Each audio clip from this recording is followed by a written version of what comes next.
This is the trig functions and equation identities addendum packet. So trig functions and equations identities are two separate units, but since the trig functions uh, addendum packet was pretty small and the equations identities was a little bit bigger, I put them together in one because they're kind of related. Um, the last page, page 9, is going to be part of a future unit. So you don't have to do page 9, just do up to page 8 for now. Okay, so in 12G, we're going to talk about reciprocal trigonometric functions, which is on page 346 reading. Basically, we have cosecant, secant, and cotangent, and these are functions which are basically reciprocals of sine, cosine, and tangent. They are not absolutely necessary to know, except for the fact that sometimes it's convenient to write with this notation instead of 1 over cosine, 1 over sine, 1 over cotangent, because it's more compact, right? So I'm just going to show you a little mnemonic I use to remember which is which, okay? So we have sine, cosine, and tangent, right? So when we do the inverse of sine, cosine, and tangent, which would be 1 over sine, 1 over cosine, and 1 over tangent, these are equal to cosecant, equal to secant, and equal to cotangent. And the way I remember it is I look at sine. Sine is like the 1 over sine is a reciprocal of sine, so it's kind of like the opposite of sine. So I say, okay, then it's going to start with something that's not s, okay?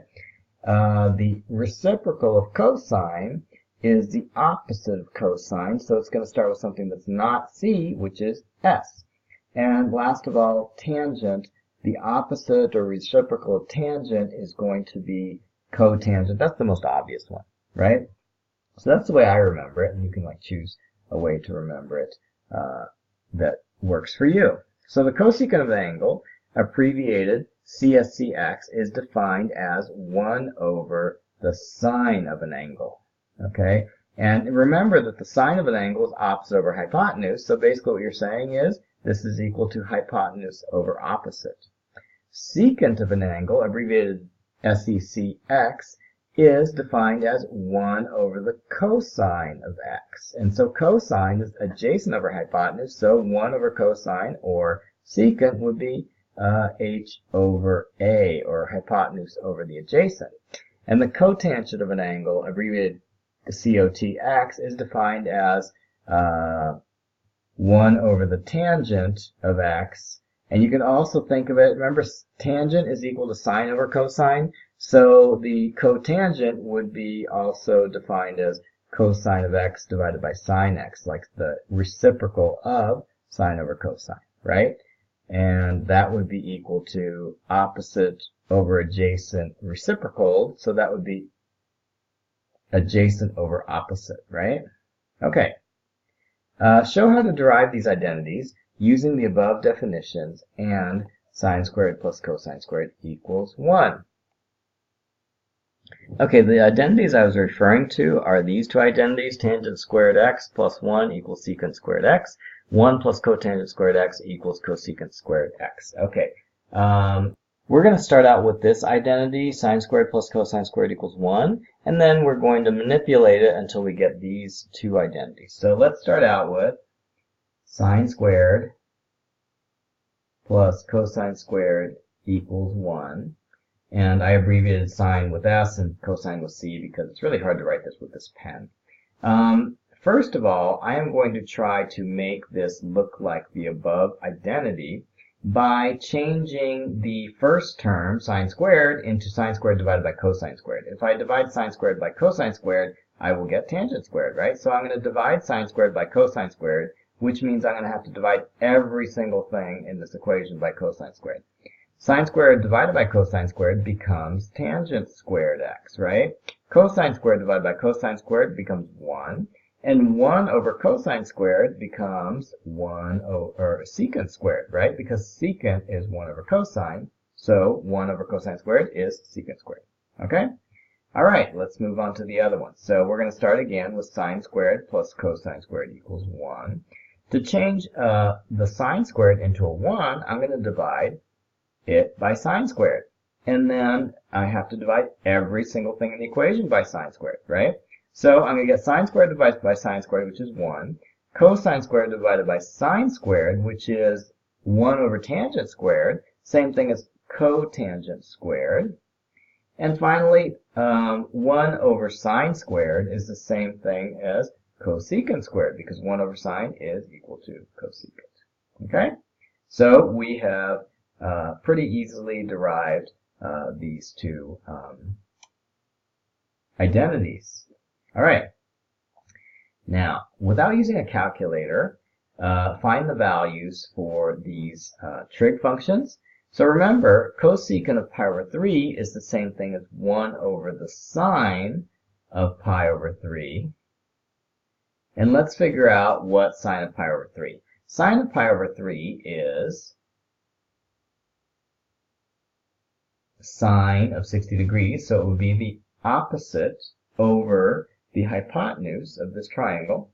So it would be square root of 3 over 2. That would be the sine of pi over 3. It would be square root of 3 over 2.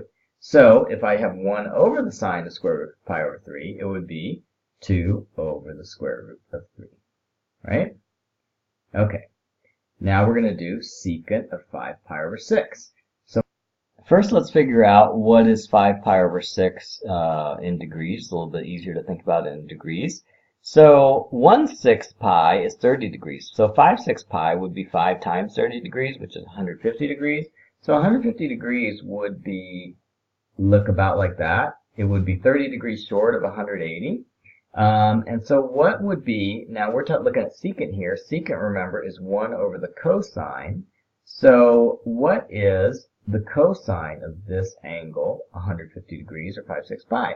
That would be, let's see, the adjacent over the hypotenuse, okay? And this is a 30, 60, 90 triangle, so this would be square root of 3 over 2 over 1, right? So that would be 1 over the square root of 3 over 2. And also, by the way, the square root of 3 over 2 is going to the left, so it's negative square root of 3 over 2, right? And I just invert that, so it'll be negative 2 over the square root of 3.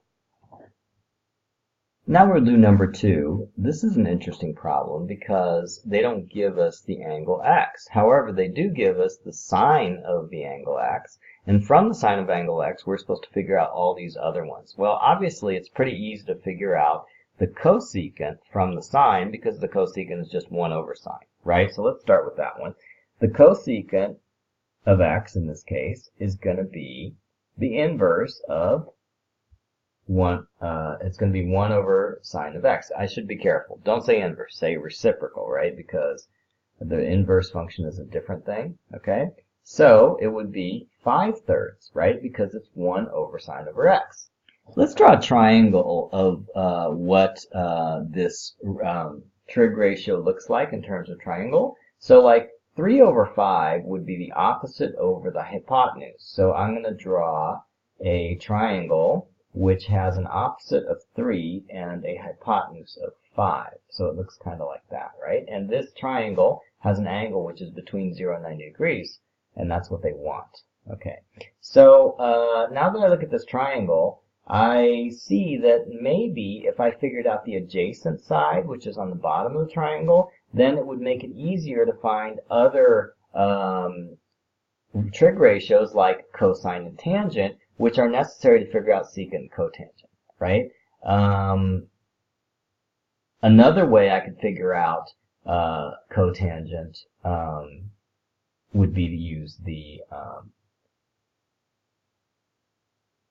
identity here, right? So I could do 1 plus cotangent squared is equal to the cosecant squared, and the cosecant squared, I know, is going to be 5/3 squared, right? So I could put 5/3 squared equals 1 plus cotangent squared. So I'm going to subtract 1 from both sides here. and I am going to end up with 5/3 squared minus 1. Of course, 5/3 squared minus 1 is 25 divided by 9 minus 1. And 1 is the same thing as 9/9, so that would give me 16/9 would be cotangent squared. So cotangent, I could like take the square root of both sides. Cotangent would be 4/3. Okay? So finally, we would like to find secant. So how about if we invert cotangent? That would give us tangent, right? So tangent would be 3/4, okay? So the tangent is 3/4. Now we could use the other identity, which is tangent squared. Tangent squared x plus 1 equals secant squared x. So I could put 3/4 in for tangent squared plus 1, and secant squared, we don't know it yet. So 3/4 squared is the same as 9/16 plus 1 would be 16/16. And if I add the numerators, it would be 25/16 equals secant squared. And if I take the square root of both sides, then I would get that secant x is equal to 5 divided by 4. After all this work, you can also notice that the adjacent side of this triangle happens to be 4. So we could have used either Pythagorean's theorem or sine squared plus cosine squared equals 1 to figure out that the adjacent was 4, but I wanted to give you a little bit of practice using the identities to do something useful. Okay. Let's move on to number 3. Let's do 3a, where we have the cosine of x is equal to 3/4. Let's draw that triangle. So we'll write a here. And we'll draw the triangle where, look at, it gives us a guidance as far as like where the angle lies in terms of quadrant. 3 pi over 2 is 270 degrees. 2 pi is 360 degrees. So this angle is actually in the 4th quadrant. So the 4th quadrant means it's kind of pointing down like that, right? And cosine of x is 3/4, so that means that the adjacent is 3 and the hypotenuse is 4. Can we figure out the opposite based on the adjacent being 3 and the hypotenuse being 4? Sure we can. So basically it would be 3 squared plus y squared equals 4 squared, 16. So y squared is equal to 16 minus 9, so it would be 7. So y is equal to the square root of 7. And you can see that since y is kind of pointing down, it would be negative square root of 7. Okay? So now that I know that the opposite side is negative square root of 7, I can figure out all the 5 trigonometric ratios really easy just by doing ratios. Okay? So basically I'll have, let's find sine and tangent. So sine would be negative square root of 7 divided by 4. Tangent would be opposite over adjacent, so it would be negative square root of 7 divided by 3. And then we could have the cosecant, which is the inverse or the reciprocal of sine. So that would be negative 4 over the square root of 7. We would have the cotangent, which is the reciprocal of negative square root of 7/3. So that would be negative 3 over square root of 7. And then finally we would have the inverse of cosine itself, which would be secant. Secant would be 4/3. Let's do C. C gives us that the secant is 2 1/2. So 2 1/2, that's the same thing as 5/2, which makes it a little bit easier to take the reciprocal of. If the secant is 5/2, that means that the reciprocal of secant, which is cosine, is going to be 2/5, right? Okay. And now that we know that the cosine is 2/5, let's draw a triangle representing the angle which has a cosine of 2/5.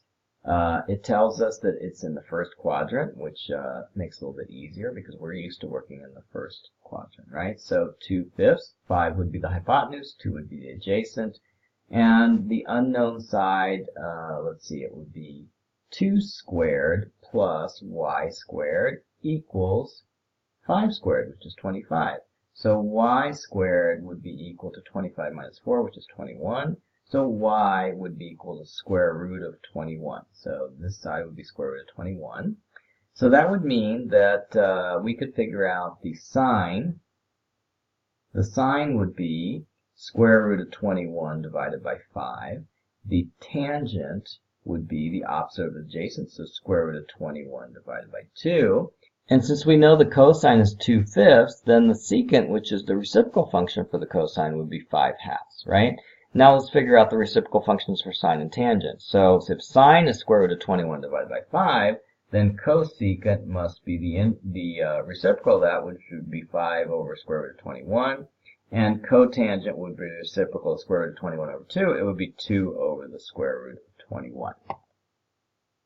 Let's do part E. So the tangent of beta equals 1/2, and beta is, looks like it's in the third quadrant because it's between 180 degrees and 270 degrees.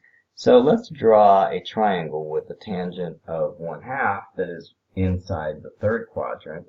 So the triangle would kind of be going down there in the third quadrant, and the tangent is 1/2, so that means the opposite and the adjacent look like that. And of course, since the adjacent is going to the left, it would be -2. Since the opposite is going down, it would be -1. So now the tangent of this angle, of course, would be -1 divided by -2, which is 1/2, right? What would be the cotangent of the angle? The cotangent of the angle would be the inverse of that, right? It would be the adjacent over the opposite, so that would be just +2, right? And now that we have the adjacent and the opposite, we could figure out the hypotenuse pretty easy. It would be 2 squared plus 1 squared, which is 5, and square root of 5. So it would be square root of 5 for the hypotenuse, okay?